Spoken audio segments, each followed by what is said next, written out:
کا دستور، دین نبی کا دستور، کتاب اللہ کا منشور، اہل حدیث کے دو اصول، اطیعوا اللہ و اطیعوا الرسول۔ السلام علیکم ورحمۃ اللہ وبرکاتہ۔ الحمد للہ نحمده ونستعینه ونستغفره ونعوذ باللہ من شرور انفسنا ومن سیئات اعمالنا، من يهده الله فلا مضل له ومن يضلل فلا هادي له، وأشهد أن لا إله إلا الله وحده لا شريك له، وأشهد أن محمدا عبده ورسوله۔ يا أيها الذين آمنوا اتقوا الله حق تقاته ولا تموتن إلا وأنتم مسلمون۔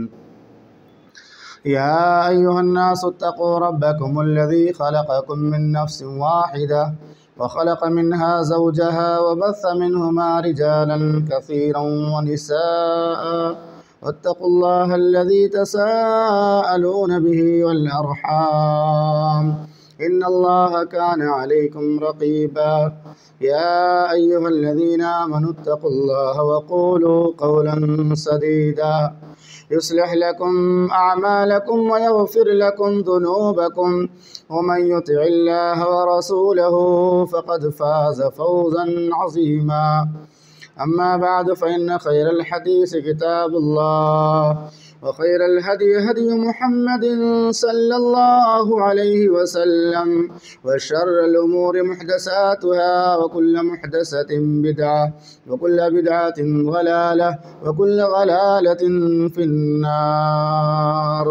فقد قال الله تبارك وتعالى في كتابه المجيد والفرقان الحميد: أعوذ بالله من الشيطان الرجيم، بسم الله الرحمن الرحيم۔ يا أيها الذين آمنوا كتب عليكم الصيام كما كتب على الذين من قبلكم لعلكم تتقون۔ رب اشرح لي صدري ويسر لي أمري واحلل عقدة من لساني يفقهوا قولي، رب زدني علما، سبحانك لا علم لنا إلا ما علمتنا إنك أنت العليم الحكيم۔ اللهم آت نفسي تقواها وزكها أنت خير من زكاها، أنت وليها ومولاها۔ إن أريد إلا الإصلاح ما استطعت، وما توفيقي إلا بالله۔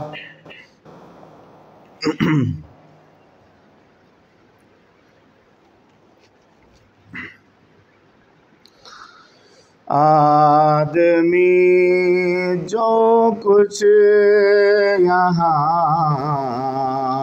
کرتا ہے لکھا جائے گا، آدمی جو کچھ یہاں کرتا ہے لکھا جائے گا۔ دولت اعمال کو محشر میں تولا جائے گا، دولت اعمال کو محشر میں تولا جائے گا۔ بچ نہیں سکتا ہے تو تہ خانہ فولاد سے، بچ نہیں سکتا ہے تو تہ خانہ فولاد سے، موت کی زنجیر میں جس وقت جکڑا جائے گا، موت کی زنجیر میں جس وقت جکڑا جائے گا۔ فرش مخمل پہ بدلتے ہیں جو کروٹ رات دن، فرش مخمل پہ بدلتے ہیں جو کروٹ رات دن، سر کے نیچے قبر میں پتھر نہ رکھا جائے گا، سر کے نیچے قبر میں پتھر نہ رکھا جائے گا۔ دور جو انسان تقویٰ کی بہاروں سے ہوا، رب العالمین ہم سب کو اس مہینے میں متقی بنا دے۔ دور جو انسان تقویٰ کی بہاروں سے ہوا، جنت الفردوس سے وہ دور رکھا جائے گا، جنت الفردوس سے وہ دور رکھا جائے گا۔ خالق کونین کی طاعت پہ جو قربان نہیں، خالق کونین کی طاعت پہ جو قربان نہیں، آتش دوزخ میں وہ انسان ڈالا جائے گا، آتش دوزخ میں وہ انسان ڈالا جائے گا۔ دولت حسن عمل سے جس کو کچھ رغبت نہیں، دولت حسن عمل سے جس کو کچھ رغبت نہیں، چھوڑ کر دنیا کو صابر ہاتھ ملتا جائے گا، چھوڑ کر دنیا کو صابر ہاتھ ملتا جائے گا۔ آدمی جو کچھ یہاں کرتا ہے لکھا جائے گا۔ معزز و محترم حاضرین مجلس، دینی اور اسلامی بھائیوں، اللہ کا بے پایہ شکر و احسان ہے کہ اللہ تعالیٰ نے رمضان کے اس مقدس اور محترم مہینے میں عصر کی نماز کے بعد، جو کہ بڑی آزمائش کا وقت ہوتا ہے، بھوک پیاس کی شدت ہوتی ہے اور آدمی روزے میں بہت ساری مشکلات کا سامنا کرتا ہے، ایسے وقت میں ہم اللہ کو راضی کرنے کے لیے اس پروگرام میں بیٹھے ہوئے ہیں۔ ہمارا مقصد یہ ہے کہ رمضان کے جو ایام باقی رہ گئے ہیں ہم ان کی قدر کریں، اور ہم اس مہینے کو نیکیوں کی فصل بہار اپنے لیے بنا لیں، اور اس مہینے میں ایسی کچھ کام کر لیں، اللہ کو راضی اور خوش کر لیں کہ ہماری آخرت کی زندگی سنور جائے۔ آج کے اس پروگرام کا موضوع یہی ہے کہ ہم رمضان کے مقدس اور محترم مہینے کو نیکیوں کی فصل بہار کیسے بنائیں۔ یہ دوسرا عشرہ چل رہا ہے، ابھی ہمارے پاس بہت وقت ہے، جو ایام گزر گئے، جو ایام باقی ہے ابھی بھی ہم کوشش کر کے اپنے نام اعمال کو سجا سکتے ہیں، اپنے نام اعمال کی اصلاح کر سکتے ہیں، اپنے رب کو راضی اور خوش کر سکتے ہیں۔ آئیے ہم اپنی بات کو شروع کرتے ہیں۔ رمضان کا جو مہینہ ہے یہ عربی زبان میں را میم زا سے رمز سے مشتق ہے، اور رمز کے معنی سخت دھوپ یا سخت گرمی کے ہوتے ہیں۔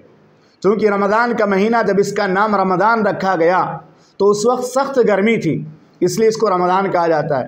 اسی طرح سے ماہ رمضان میں ہم جو نیکیاں کرتے ہیں نا، جو اچھے اعمال کرتے ہیں، اللہ کی عبادت کرتے ہیں، روزہ رکھتے ہیں، تو یہ تمام نیکیاں ہمارے تمام گناہوں کو جلا کر خاکستر کر دیتی ہیں، جھلسا دیتی ہیں، ختم کر دیتی ہیں۔ اس لیے اس کو رمضان کا مہینہ کہا جاتا ہے، ماہ رمضان کہا جاتا ہے۔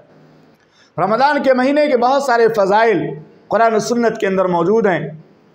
آپ کو معلوم ہے کہ اس روئے زمین پر تمام آسمانی کتابوں میں سب سے افضل اگر کوئی کتاب ہے تو قرآن مجید ہے، اور قرآن مجید کی عظمت یہ ہے کہ جس سے بھی اس کا تعلق ہو جائے اس کا درجہ بڑھ جاتا ہے، اس کا مرتبہ بڑھ جاتا ہے. چاہے حافظ قرآن ہو، چاہے قاری قرآن ہو، چاہے مفسر قرآن ہو، اس کا ایک الگ درجہ ہو جاتا ہے.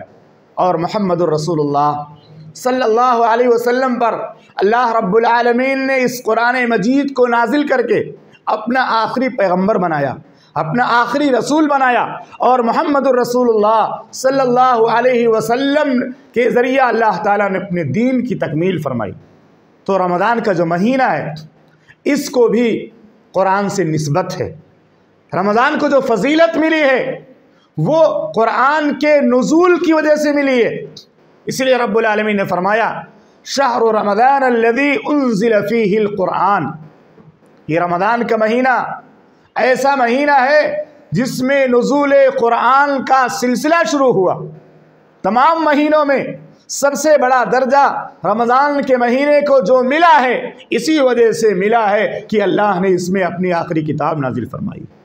کتنی بڑی فضیلت کی بات ہے.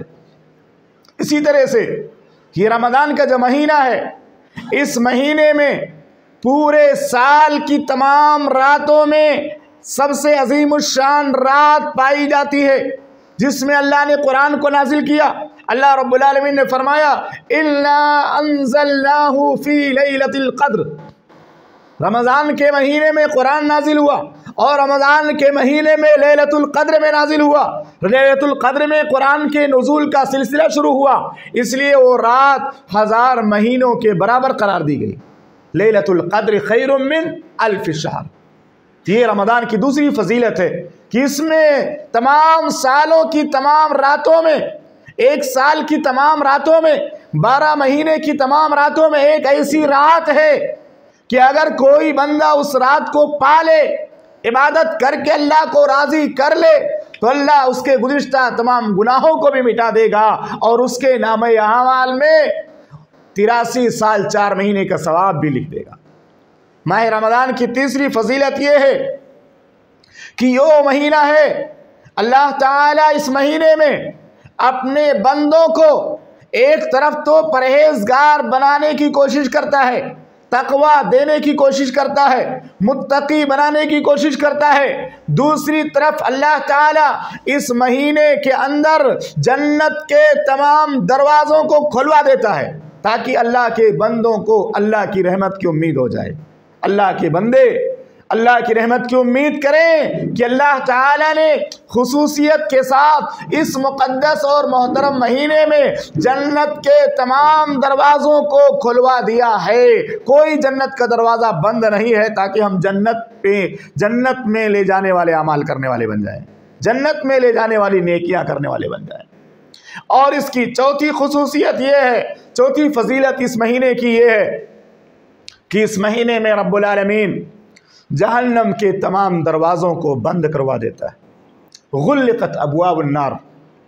تمام دروازے جہنم کے بند کر دیے جاتے ہیں اور جہنم کا کوئی بھی دروازہ اس مہینے میں کھلا نہیں رہتا تاکہ گنہگار سے گنہگار بندوں کو بھی اللہ کی قربت نصیب ہو جائے، گنہگار سے گنہگار بندوں کو بھی اللہ کی رحمت کی امید ہو جائے کہ اللہ تعالیٰ اب ہم کو جہنم میں ڈالنا نہیں چاہتا، جہنم میں داخل کرنا نہیں چاہتا.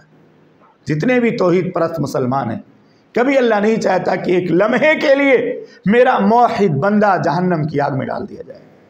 تو جہنم کے تمام دروازے بند کر دیے جاتے ہیں تاکہ گنہگار سے گنہگار، سیاکار سے سیاکار مسلمان بندہ جہنم میں لے جانے والے کاموں کو چھوڑ کر نیک بن جائے، جنت کے راستے پر گامزن ہو جائے. اور اس رمضان کے مہینے کی چھٹی فضیلت یہ ہے کہ جیسے ہی رمضان کے مہینے کی پہلی رات آتی ہے اللہ تعالی آسمان دنیا پر ایک فرشتہ بھیجتا ہے. اس فرشتے کا کام یہ ہوتا ہے کہ وہ اعلان کرتا ہے، اعلان یہ کرتا ہے کہ اے لوگو آگاہ ہو جاؤ، رمضان کا مہینہ آ گیا، آگاہ ہو جاؤ اے نیکیوں کے طلبگار، رمضان کا مہینہ شروع ہو چکا ہے. اس لیے اس مہینے میں اپنی نیکیوں کی سپیڈ بڑھاؤ، نیکیوں کے رفتار نہ بڑھا دو، نیکیوں میں سبقت کرنے کی کوشش کرو اور اے گناہوں کے رسیا لوگو، اللہ کا خوف کھاؤ، اللہ سے ڈرو، اس مقدس مہینے میں اپنے گناہوں سے رک جاؤ، اپنے گناہوں سے باز آ جاؤ۔ اور رمضان کے مہینے کی 7ویں فضیلت یہ ہے، ویسے تو اللہ تعالیٰ پورے سال کی تمام راتوں میں آخری پہر میں آسمان دنیا پہ نزول فرماتا ہے اور اعلان کرتا ہے، کون ہے گناہوں کی مغفرت طلب کرنے والا، میں اس کے گناہوں کو معاف کرنے کے لیے تیار ہوں۔ کون ہے شفا مانگنے والا، میں اس کو شفا دینے کے لیے تیار ہوں۔ کون ہے رزق مانگنے والا، میں اس کو روزی دینے کے لیے تیار ہوں۔ لیکن خاص طور سے جب رمضان کا مہینہ آتا ہے تو رمضان کی راتوں میں اللہ کی رحمت اور وسیع ہو جاتی ہے۔ محمد رسول اللہ صلی اللہ علیہ وسلم نے سنن ترمذی کی روایت میں بیان فرمایا کہ رمضان کی ہر رات اللہ تعالی اپنے بے شمار بندوں کو جہنم سے آزادی کا پروانہ عطا فرما دیتا ہے۔ اللہ خصوصیت کے ساتھ رمضان کی راتوں میں افطار کے بعد سے لے کر کے طلوع فجر تک جو بھی بندے اٹھتے ہیں، اللہ کو یاد کرتے ہیں، گناہوں کی بخشش طلب کرتے ہیں، جنت مانگتے ہیں، جہنم کے عذاب سے نجات چاہتے ہیں، اللہ تعالیٰ ان تمام بندوں میں سے بے شمار بندوں کو جہنم سے آزادی کا پروانہ عطا فرما دیتا ہے۔ یہ رمضان کے چند فضائل تھے۔ آئیے اس کے مقاصد پر بھی غور کریں مختصر وقت میں۔ رمضان کا مقصد کیا ہے؟ اتنے سارے انتظامات اللہ کرتا ہے، شیطان کو بھی قید کر دیتا ہے۔ ایک فضیلت یہ بھی ہے کہ رمضان کا مہینہ جب شروع ہوتا ہے تو شیاطین اور سرکش جنوں کو اللہ قید کر دیتا ہے تاکہ بندوں کے سامنے یہ بہانہ نہ رہے کہ اے اللہ تو نے جنت کے تمام دروازے کھلوا دیے ہیں، جہنم کے تمام دروازے بند کروا دیے، لیکن شیطان کو تو نے آزاد کر دیا ہے۔ اب شیطان تو اور محنت کرے گا گمراہ کرنے کے لیے، اور کوشش کرے گا، اس کو اور تکلیف ہوگی کہ جنت کے سارے دروازے کھلے ہیں، ابھی پوری سپیڈ کے ساتھ اللہ کے بندے جنت میں داخل ہو جائیں گے۔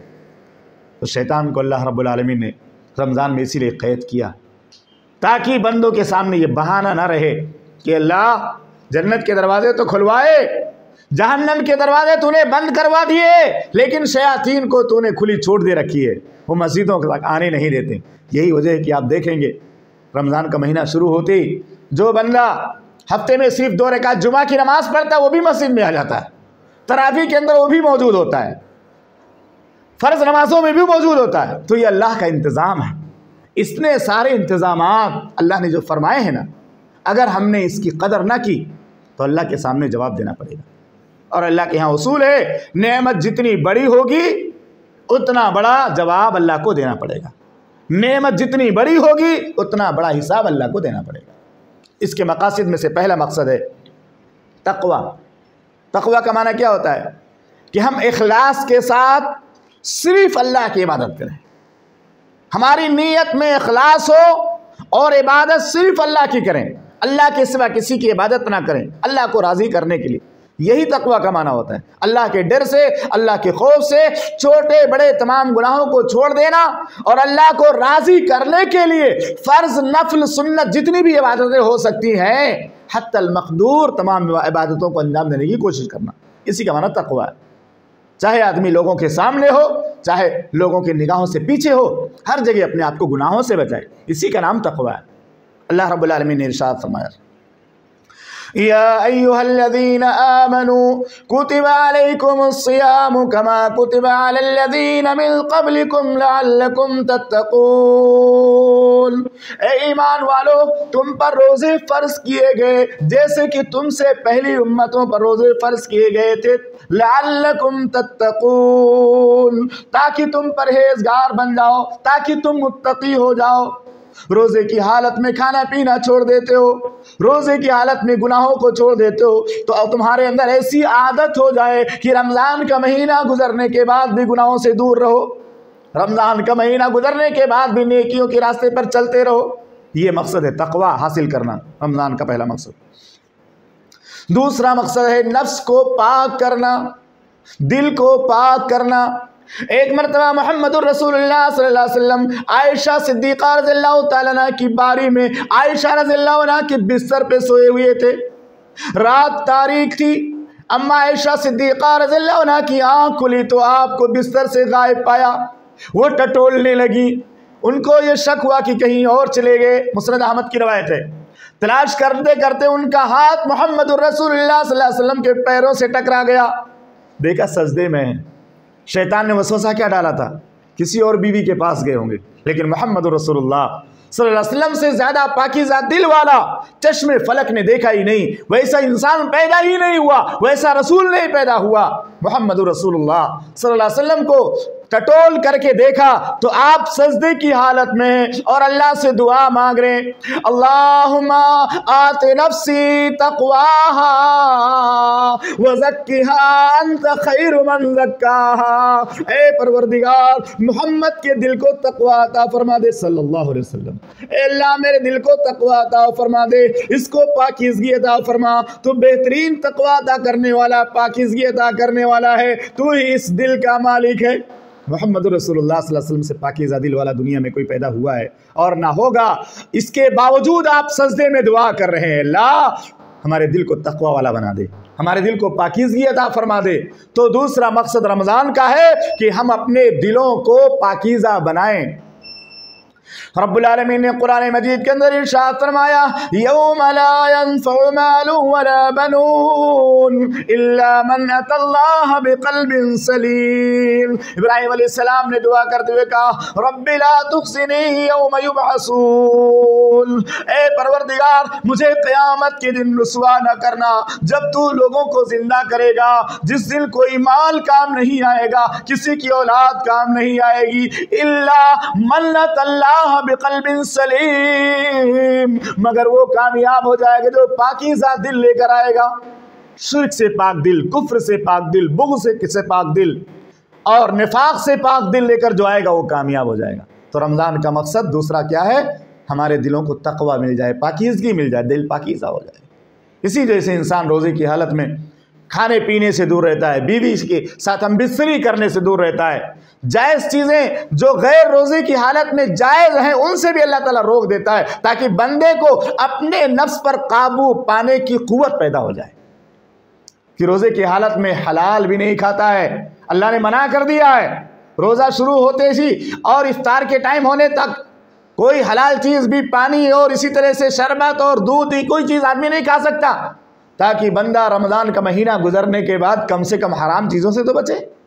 حلال چیزیں تو اس کو 11 مہینے حلال ہے، کھا سکتا ہے، لیکن حرام سے بچے۔ اس لیے اللہ تعالیٰ روزے کی حالت میں حرام چیزوں کو چھوڑیے حلال چیزوں کو بھی کھانے سے روک دیتا ہے کچھ گھنٹے کے لیے، تاکہ بندے کو اپنے نفس کو زیر کرنے کی قوت ملے، طاقت ملے اور اس کا نفس مغلوب ہو جائے۔ تیسرا مقصد ہے شیطان کو مغلوب کرنا۔ رمضان کا تیسرا مقصد، اسی لیے رب العالمین رمضان کے مہینے میں شیطان کو قید کر دیتا ہے، تاکہ ہمارے بندے روزہ رکھ کر کے، قرآن کی تلاوت کر کے، توبہ استغفار کر کے، اللہ کی بارگاہ میں اشک ندامت بہا کر کے اپنے اندر ایمان کی وہ قوت پیدا کریں کہ رمضان کا مہینہ گزرنے کے بعد جب شیاطین آزاد ہو جائیں تو کسی مسلمان کو گرفتار نہ کر پائیں، ان کی ایمانی طاقت شیطان کو پچھاڑ دے اور مغلوب کر دے۔ شیطان کو مغلوب کرنا ایک مقصد ہے رمضان کے آنے کا، کہ رمضان کے مہینے میں شیطان قید ہے تو ہم ٹریننگ لے لیں تقوی ایمان کی، پرہیزگاری کی، کہ شیطان گمراہ کرنے کی کوشش کرے تو ہم اس کے چکر میں نہ آئیں۔ چوتھا مقصد رمضان کا یہ ہے تاکہ ہمارے دل میں فقیروں، مسکینوں، محتاجوں کی بھوک اور پیاس کا درد پیدا ہو جائے۔ غریب اور مسکین لوگ جو سال بھر اچھی غذا نہیں پاتے یا کبھی کبھی فاقہ کشی کر کے سو جاتے ہیں، شام کا کھانا میسر نہیں ہوتا، کبھی صبح کا کھانا ناشتہ میسر نہیں ہوتا، روزہ رکھ کر کے جب ہم صبح سے شام تک بھوک اور پیاس کو برداشت کریں گے تو ہمارے اندر یہ احساس پیدا ہوگا کہ اللہ تعالیٰ کے وہ بندے جو غریب ہیں، مسکین ہیں، جن کے گھر میں راشن نہیں ہے، جن کے گھر میں جو ہے چاول نہیں ہے، جن کے گھر میں آٹا نہیں ہے، جو کھانا نہیں بنا سکتے، بھوک اور پیاس کو برداشت کرتے ہیں، وہ اپنی دنوں کو اور راتوں کو کیسے گزارتے ہوں؟ ان کے متعلق ہمارے دلوں کے اندر ہمدردی پیدا ہو جائے۔ یہ بھی روزے رمضان کا مقصد ہے۔ جب ہم روزہ رکھتے ہیں تو ہمیں احساس ہوتا ہے کہ صرف رمضان میں ہم بھوک اور پیاس نہیں برداشت کر پاتے، لیکن جو غریب اور مسکین اور محتاج فقیر لوگ ہیں وہ سال کے 11 مہینے کس طرح سے بھوک اور پیاس کو برداشت کرتے ہوں گے۔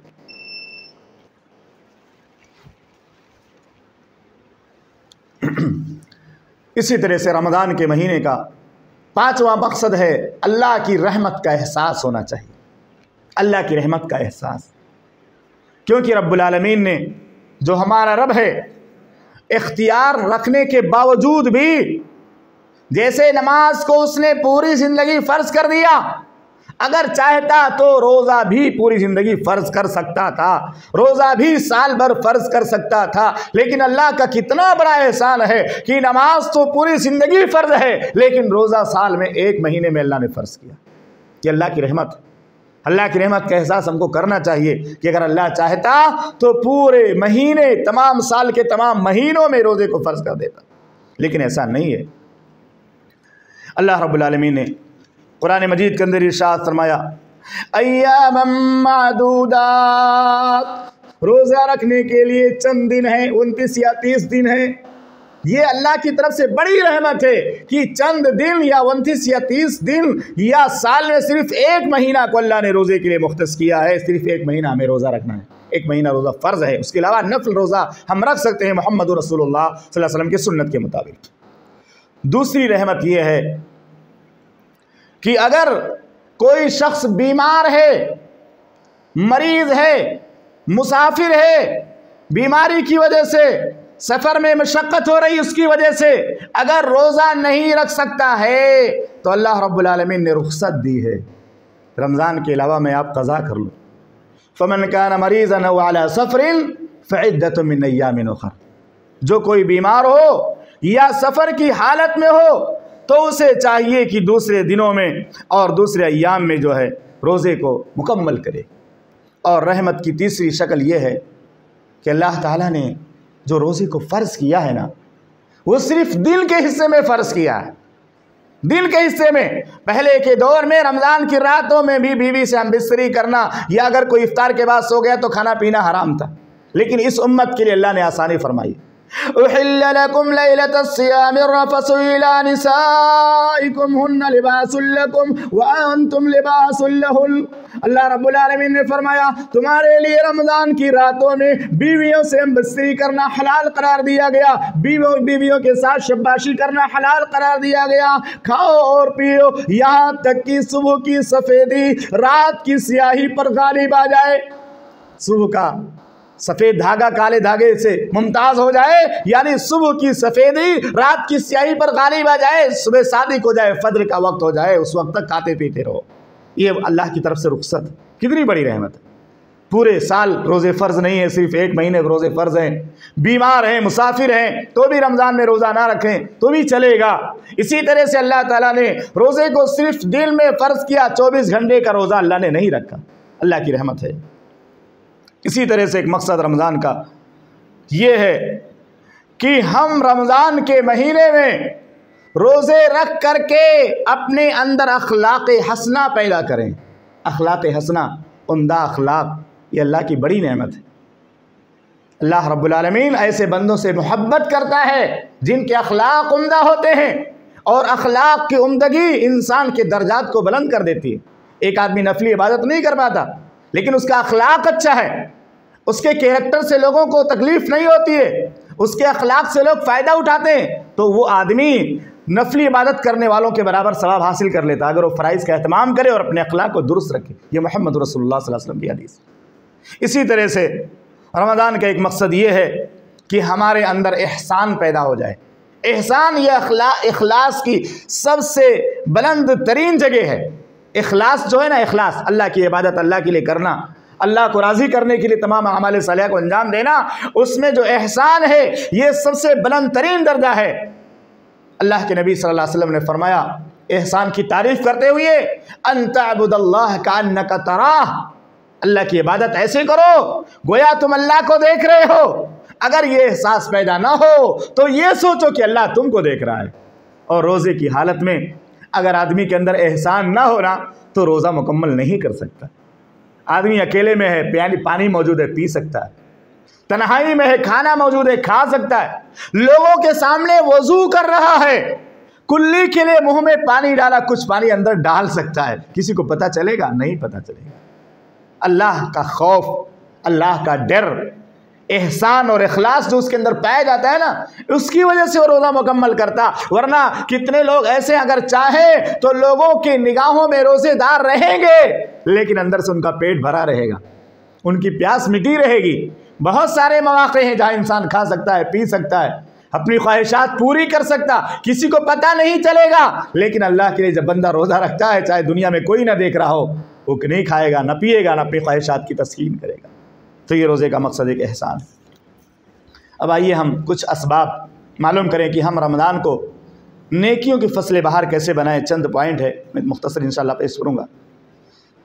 سب سے پہلی چیز، اگر ہم اس رمضان کے مہینے کو اپنے لیے نیکیوں کی فصل بہار بنانا چاہتے ہیں تو نماز سے پہلے، روزے سے پہلے، قرآن کی تلاوت سے پہلے، صدقات و خیرات سے پہلے ہمیں کیا کرنا ہے معلوم ہے؟ اپنے عقیدے کی اصلاح کرنا. عقیدہ درست نہیں ہوگا تو روزہ قبول نہیں ہوگا. عقیدے میں شرک کی آمیزش ہوگی، اللہ تعالیٰ اعمال کو برباد کر دے گا. اسی لیے اللہ رب العالمین نے سورۃ الکہف میں ارشاد فرمایا، فَمَنْ كَانَ يَرْجُو لِقَاءَ رَبِّهِ فَلْيَعْمَلْ عَمَلًا صَالِحًا وَلَا يُشْرِكْ بِعِبَادَةِ رَبِّهِ أَحَدًا. جو کوئی بھی تم میں سے اللہ سے ملاقات کی امید رکھے تو اسے چاہیے کہ نیک عمل کرے اور اپنے رب کی عبادت میں کسی کو بھی شریک نہ کرے، نہ پیر کو، نہ ولی کو، نہ بزرگ کو، نہ فرشتے کو، نہ رسول کو، نہ پیغمبر کو، کسی کو بھی شریک نہ کرے. اگر شرک مل گیا اس کے عمل میں تو اس کے اعمال برباد ہو جائیں گے. مشرکوں کے بارے میں اللہ نے سورہ فرقان میں ارشاد فرمایا، وَقَدِمْنَا إِلَىٰ مَا عَمِلُوا مِنْ عَمَلٍ فَجَعَلْنَاهُ هَبَاءً مَنْثُورًا.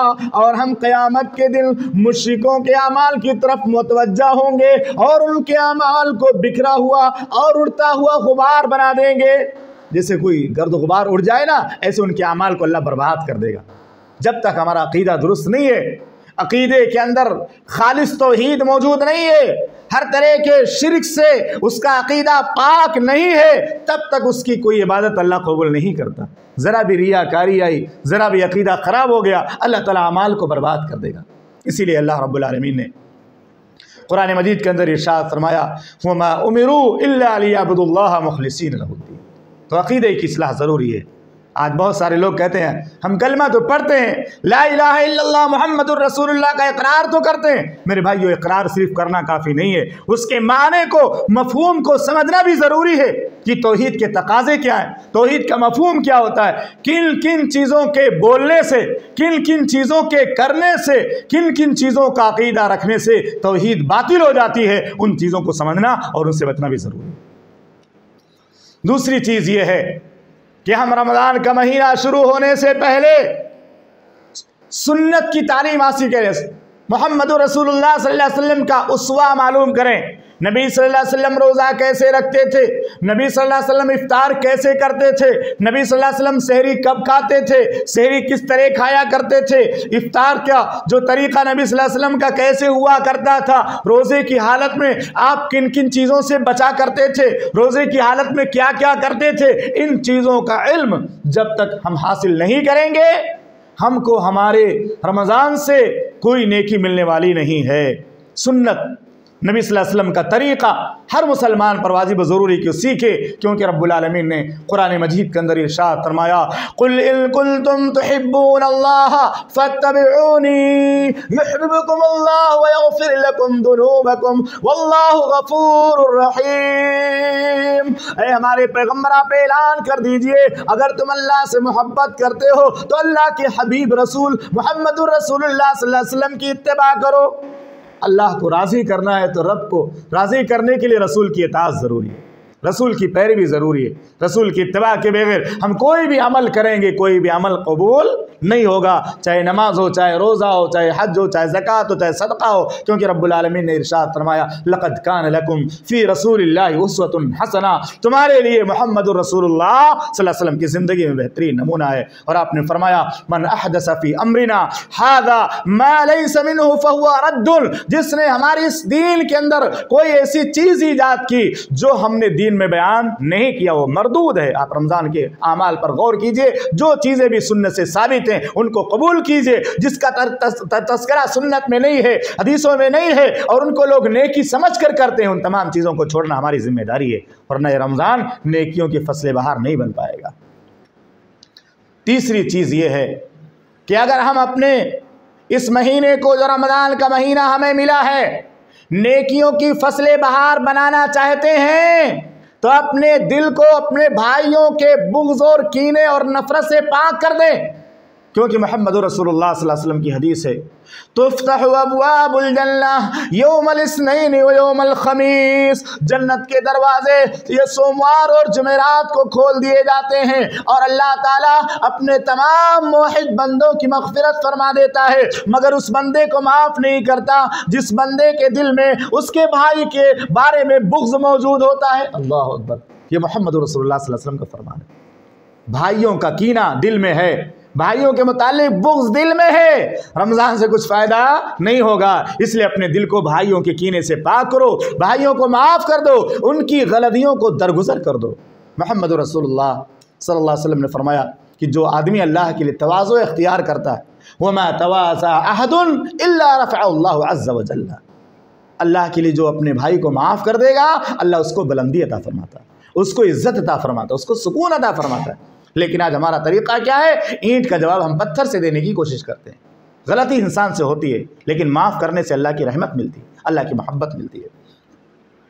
اور چوتھی چیز یہ ہے جس کے ذریعہ ہم اس مہینے کو نیکیوں کی فصل بہار بنا سکتے ہیں کہ ہم جو بھی نیکی کرنے کا ارادہ رکھتے ہوں اس نیکی کے بارے میں ہمارے دل میں یہ عزم ہو کہ رمضان میں جو نیکی بھی ہم شروع کریں گے انشاءاللہ پوری زندگی اس کو جاری رکھیں گے، اس نیکی کو پوری زندگی جاری رکھیں گے۔ آپ نماز پڑھتے ہیں، نماز پوری زندگی فرض ہے، روزہ رکھتے ہیں، رمضان میں صرف فرض ہے لیکن اس کے علاوہ نفلی روزہ رکھ سکتے ہیں، سوموار اور جمعرات کو، ایام 20، 13، 14، 15 تاریخ کو آپ روزہ رکھ سکتے ہیں۔ محمد رسول اللہ صلی اللہ علیہ وسلم کی جو سنت کے روزے ہیں ان کا اہتمام کرتے رہیے، آپ کی روزے کی عادت بنی رہے گی۔ آپ نے اپنے مال کی زکوٰۃ نکالی لیکن رمضان کے علاوہ بھی آپ صدقات و خیرات کرتے رہیں، نفلی صدقات کا اہتمام کرتے رہیں، کیونکہ محمد رسول اللہ صلی اللہ علیہ وسلم نے ارشاد فرمایا ما من یوم یصبح فیہ العباد الا ملکان ینزلان، جو بھی صبح ہوتی ہے آسمان سے 2 فرشتے نازل ہوتے ہیں، ایک فرشتہ دعا کرتا ہے اللہم آت منفقا خلفا، اے اللہ جو تیری راستے میں تقوی اور ایمان کی راہ میں، دین کی راہ میں اپنے مالوں کو تجھ کو راضی کرنے کے لیے خرچ کرتا ہے، اے اللہ اس کے مال میں برکت عطا فرما دے، اس کے مال میں بڑھوتری کر دے، اس کے مال میں اضافہ کر دے، اور جو طاقت رکھنے کے باوجود دین کے راستے میں، تقوی کے راستے میں اور اللہ کی راہ میں خرچ نہیں کرتا اس کے مال کو تباہ و برباد کر دے۔ تو رمضان کے علاوہ بھی ہمارا یہ عزم ہو کہ جو بھی نیکیاں ہم رمضان میں کرتے ہیں اگر موقع ملا تو رمضان کے بعد بھی اس کو جاری رکھیں گے، اللہ نے زندگی دی تو رمضان کے بعد بھی اس کو جاری رکھیں گے، کیونکہ محمد رسول اللہ صلی اللہ علیہ وسلم کی حدیث ہے احب الاعمال الی اللہ ادومها وان قل، اللہ کے نزدیک تمہارے اعمال میں سب سے پیارے اعمال وہ ہیں جن کو ہمیشہ کیا جائے۔ مثال کے طور سے رمضان کے مہینے میں ایک آدمی روزانہ 2 سپارہ پڑھتا ہے، 2 پاروں کی تلاوت کرتا ہے، تو 2 پارہ پڑھتے پڑھتے 30 کو ڈبل کر دیا جائے تو 60 پارے ہو گئے، یعنی 2 مرتبہ گویا کہ اس نے قرآن کو مکمل کر لیا، 2 قرآن مکمل طور سے تلاوت کر لیا، لیکن رمضان کے بعد پھر وہ 1 پیج بھی نہیں پڑھتا ہے، ظاہر سی بات ہے اس کی نیکی کم ہو جائے گی۔ اور ایک آدمی روزانہ 1 سپارہ پڑھتا ہے رمضان کے مہینے میں، اور رمضان کے بعد بھی وہ 1 سپارہ روزانہ پڑھتا ہے، اس کی نیکی میں کتنا اضافہ ہو جائے گا؟ جو روزانہ 2 پڑھتا تھا رمضان کے بعد کچھ نہیں پڑھ رہا ہے، اور ایک آدمی رمضان میں 1 ہی پڑھتا تھا، وہ 1 ہی کو جاری رکھے ہوئے کہ وہ مسلسل پڑھتا رہتا ہے تو اس کی نیکی زیادہ ہو جائے گی۔ اس لیے اعمال صالحہ میں میانہ روی اختیار کرنا چاہیے۔ یہ رمضان کو جو مہینہ ہے نا اس کو بوجھ سمجھ کر نہیں شروع کرنا چاہیے کہ تراویح چاند کے بعد شروع ہوگی اور عید کے چاند کے بعد بند ہو جائے گی، اس کو بوجھ کو ڈھوتے رہو، عید کے چاند کا انتظار کرو اس کے بعد آزاد ہو جائے، ایسا نہیں ہوگا، کیونکہ محمد رسول اللہ صلی اللہ علیہ وسلم نے ارشاد فرمایا انما الاعمال بالخواتیم، اعمال کا دار و مدار خاتمے پر ہے۔ جس دن آپ مرو گے اس دن آپ کا نمازی ہونا ضروری ہے، جس دن آپ مرو گے اس دن آپ کا مومن ہونا ضروری ہے، جس دن آپ مرو گے اس دن آپ کا موحد ہونا ضروری ہے۔ مرتے وقت اگر آپ کا ایمان سلامت نہیں ہے تو آپ کے پہلے کے تمام اعمال برباد ہو جائیں گے۔ صحیح مسلم کی روایت ہے، اللہ کے نبی صلی اللہ علیہ وسلم نے ارشاد فرمایا ان الرجل لیعمل الزمن الطویل بعمل اہل الجنہ، ایک بندہ ایک لمبے زمانے تک جنت میں لے جانے والے اعمال کرتا رہتا ہے یہاں تک کہ اس کے اور موت میں کچھ فاصلہ رہ جاتا ہے اور وہ جہنم میں لے جانے والے گناہ کرنے لگتا ہے اور اسی پر مر جاتا ہے اور وہ جہنم کے اندر چلا جاتا ہے۔